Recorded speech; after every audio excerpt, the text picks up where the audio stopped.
জামাতে ইসলামী একমাত্র দল যেই দলের কেন্দ্রীয় কার্যালয় থেকে শুরু করে দেশের সব কয়টি কার্যালয় কার্যত সিলগালা করে রাখা হয়েছিল। একমাত্র দল যেই দলটির নিবন্ধন কেড়ে নেওয়া হয়েছে। দুঃখের বিষয়, ফ্যাসিবাদ আপাতত বিদায় নিয়েছে, নিবন্ধনটা আমরা এখনো ফিরে পাইনি। প্রত্যেকটি গণহত্যাকারীকে দেশে হোক বিদেশে হোক পাকড়াও করে ট্রাইব্যুনালের হাতে তুলে দিতে হবে।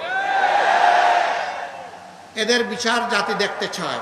২৪-এর বিপ্লব ও ছাত্র জনতার আত্মত্যাগ সমুন্নত রাখতে জামায়াতে ইসলামী আপোষহীন থাকবে বলেও ঘোষণা দেন ডাক্তার শফিকুর রহমান। দীর্ঘদিন পরের এ জনসভায় আশেপাশের কয়েক লাখ নেতাকর্মী অংশ নেয়।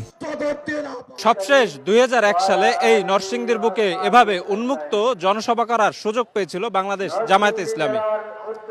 বিগত দিনগুলোতে যে ফ্যাসিবাদী ব্যবস্থার কারণে রাজনৈতিক এবং সাংবিধানিক অধিকার বঞ্চিত হয়েছে দলটি, ভবিষ্যতে তার পুনরাবৃত্তি রোধে প্রত্যয় ব্যক্ত হয়েছে আজকের এই জনসভায়। নরসিংদী থেকে শফিক মুন্সি, সময় সংবাদ।